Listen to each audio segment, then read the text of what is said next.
नमो तस्स भगवतो अरहतो सम्मा संबुद्धस्स। महाकारुणिक तथागत बुद्ध को त्रिबार वंदना। महाकारुणिक तथागत बुद्ध द्वारा देशित स्वाख्यात धम्म को त्रिबार वंदना।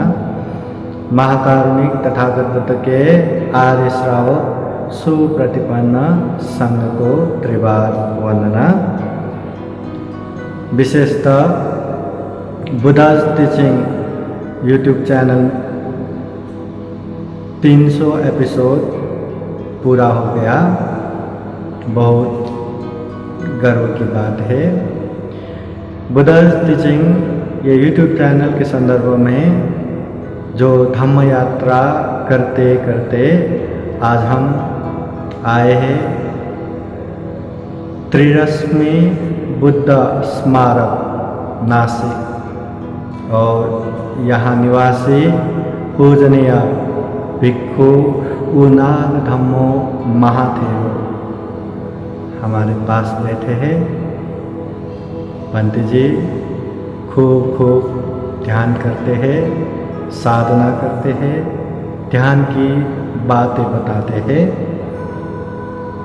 ध्यान जीवन के हर समय में बहुत उपयोगी है। ये करने वाले प्रत्यक्ष से तो बताता है, जो नहीं करते वो लोग भी मुक्त कंठ से वर्णन करते हैं। ध्यान जीवन में बहुत ही उपयोगी है, बहुत ही आवश्यक है। चाहे पढ़ने वाले विद्यार्थी हो, चाहे काम करने वाले व्यक्ति हो या कोई भी हो, ध्यान जीवन में हमेशा उपयोगी है। जब महाकारुणिक तथागत बुद्ध गया के बोधि वृक्ष नीचे बुद्धत्व ज्ञान प्राप्त करके बुद्ध बने। बहुजन हिताय बहुजन सुखाय के लिए गांव नगर जनपद देश देशांतर चारिका करते हुए धम्म का प्रचार प्रसार किए। उन्होंने उपासक उपासिकाओं को या ग्रस्त में रहने वाले व्यक्तियों के हित और कल्याण के लिए दानम ददंत शब्दाय श्रद्धापूर्वक दान देने की उपदेश दिए। उसके बाद शीलं रखन्तु सर्वदा, शील सदाचार हमेशा पालन करने के उपदेश दिए। श्रद्धापूर्वक दान देना है, शील हमेशा पालन करना है, और उसके बाद तथागत बुद्ध कहते हैं भावना भिड़ता मुंतु, ध्यान भावना हमेशा करना है, निरंतर करना है। यदि खुद को अच्छा करना चाहते हो, यदि खुद की कल्याण करना चाहते हो, यदि खुद को देखना चाहते हो, जानना चाहते हो, तो यही ध्यान है। ये कायनो मग्गो, अगर दुख मुक्त होना है, दुख के कारण सभी तृष्णाओं से मुक्त होना है, दुख मुक्त निर्वाण साक्षात्कार करना है, तो तथागत बुद्ध कहते हैं एक ही मार्ग ध्यान है। तो आइए आज हम पूजनीय पदंत उनाग धम्मो महाथेरो द्वारा ध्यान के विषय में और बुद्धवाणी उपदेश सुनते हैं। और ऐसे ही आप लोग बुद्धा's टीचिंग यूट्यूब चैनल देखते रहिए। अच्छा लगा तो अपने बंधु बांधव मित्रों को भी शेयर कीजिए। खुद भी अच्छे रहिए, अपनों को भी अच्छे रखिए, खुद भी अच्छे धम्म में निरंतर आगे बढ़ सके और अपनों को भी अच्छे धम्म मार्ग में मार्ग निर्देशन करते हुए आगे बढ़ सके, ऐसी कामना करते हैं। आइए सुनते हैं महाथेरो पंत जी के वाणी। साधु साधु।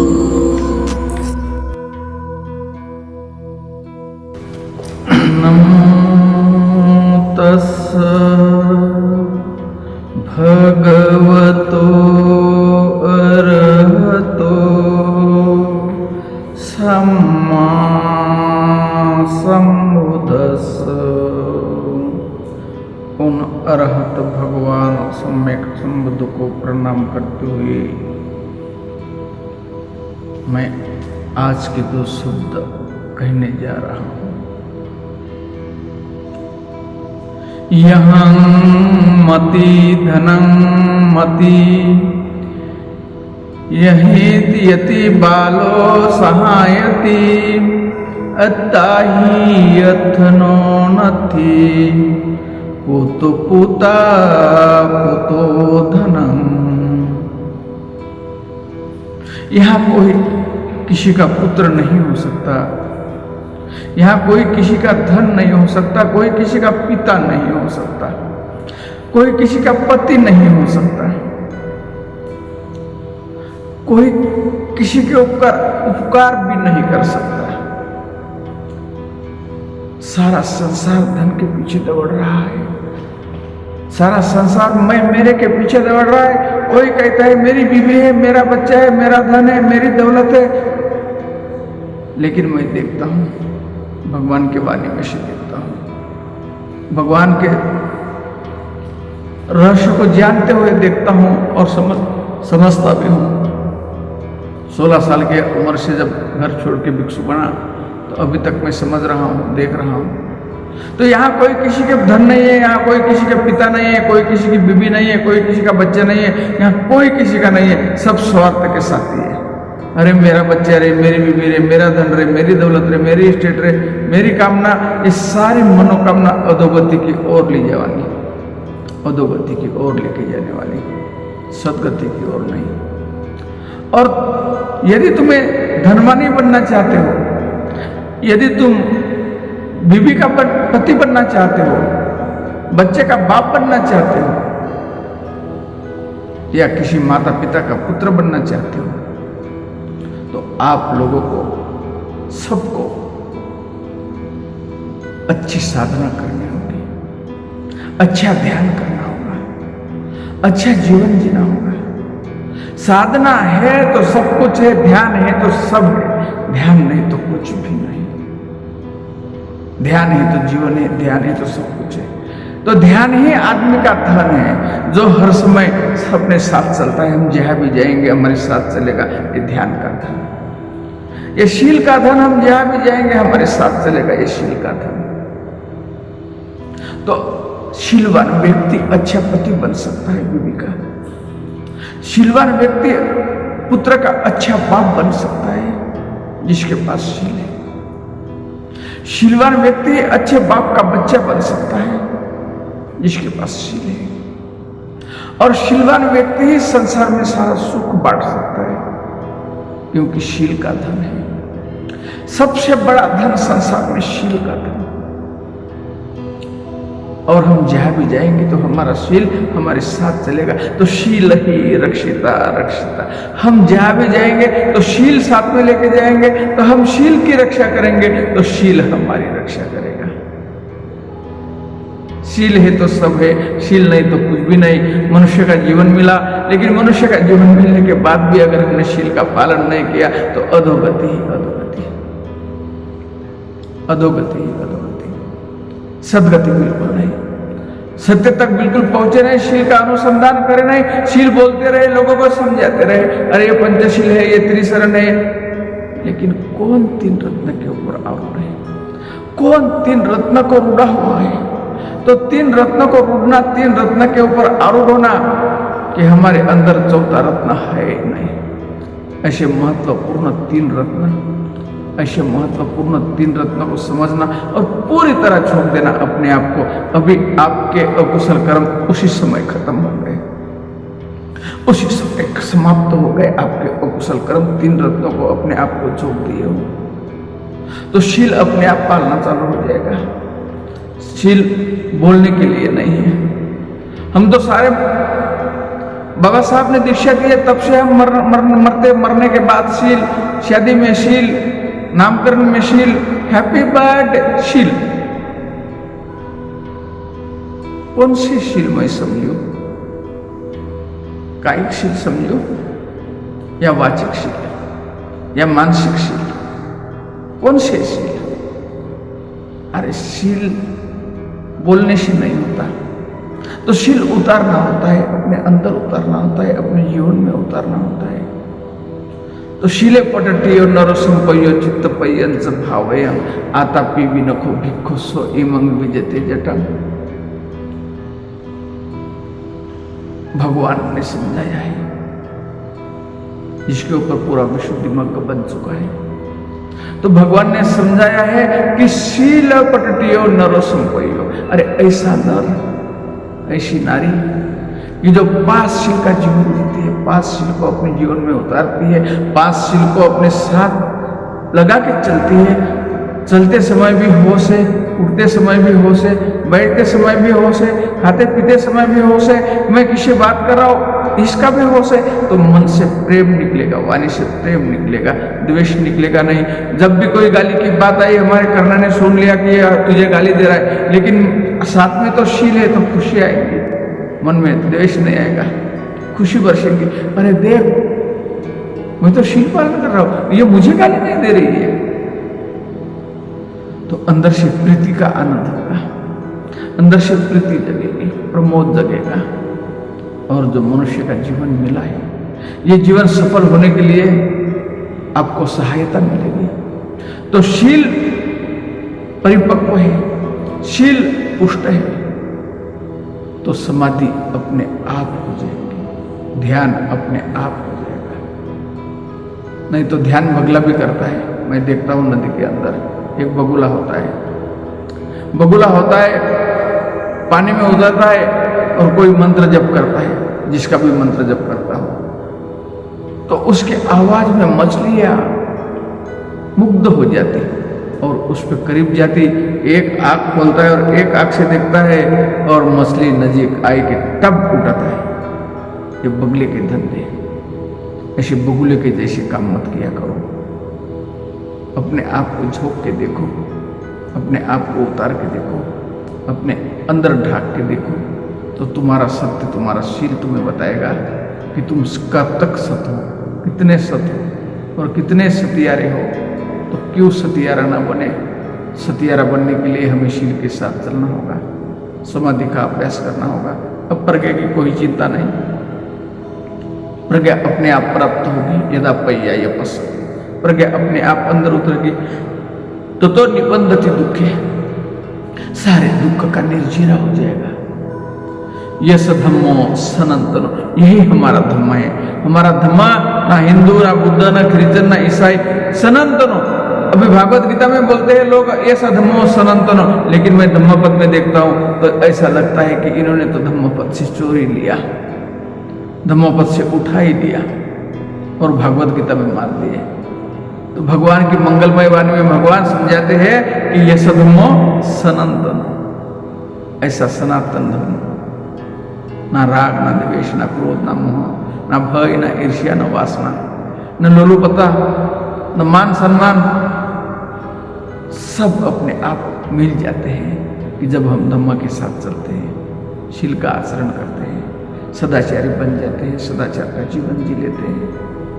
और जहाँ भी गए तो सारे लोगों के लिए मैत्री युक्त चित्त से मैत्री की कामना करते हैं और मैत्री का कामना करते हुए, मैत्री को उतारते हुए, शील का अनुसंधान करते हुए, शील को पालते हुए अपने जीवन के आखिरी लक्ष्य तक पहुंचते हैं। ये सबके लिए है। मनुष्य ही तो शील पाल सकता है, मनुष्य मात्र ही तो शील का अनुसंधान कर सकता है, मनुष्य ही तो अपने जीवन में शील उतार सकता है और शील का जीवन जी सकता है। न कि कोई कीट पतंग, कोई भेड़ बकरी, कोई पशु प्राणी अबोध है, वो शील नहीं पाल सकता। लेकिन मनुष्य पाल सकता है। लेकिन यदि मनुष्य प्राणी है तो शील नहीं पाल सकता। यह शील प्राणी के लिए नहीं है और बुद्ध धम्म भी प्राणियों के नहीं है। तो मुझे मेरी आंखों में मैं देखता हूँ भारत देश में, महाराष्ट्र में, तो ज़्यादा से ज़्यादा मुझे पशु प्राणी ही जैसे मनुष्य प्राणी दिखाई देते। मनुष्य तो बहुत कम दिखाई देते मुझे। मैं मनुष्य को बहुत कम देखता हूँ, और मनुष्य दिखाई दिया तो उसको गले लगाने का दिल होता है मेरा कि अरे ये मनुष्य बना, अरे ये मुक्त हो जाएगा अपने जीवन में, अरे ये शील का पालन कर रहा है, इसके साथ में शील चलेगा, अरे इसका जीवन सफल हो रहा है, इसका जीवन सफल हो जाएगा। और सफल जीवन मनुष्य ही कर सकता है। दुर्भाग्य से मनुष्य का जन्म मिला है, ऐसे लोग कहते हैं, लेकिन मैं कहता हूं हम सौभाग्यशाली हैं कि हमें मनुष्य का जीवन मिला है। क्योंकि मनुष्य का जीवन मिला, भगवान का अनमोल धम्म मिला, धम्म जीवन मिला, धम्म काया मिली, और अनमोल धम्म मिला, शील और समाधि और प्रज्ञा का अभ्यास मिला। तो समाधि करते करते करते अंदर के गहराई से गहराई तक, अंदर से गहराई से गहराई तक, अंतर मन तक उतरना है, तो सारा रहस्य बाहर खुलेगा। जितना भी त्रिपिटक में पड़ा है वो सारा अंदर पड़ा हुआ है मनुष्य के। अपने आप को सिद्धार्थ कुमार ने देखा। सिद्धार्थ कुमार जब घर छोड़ा,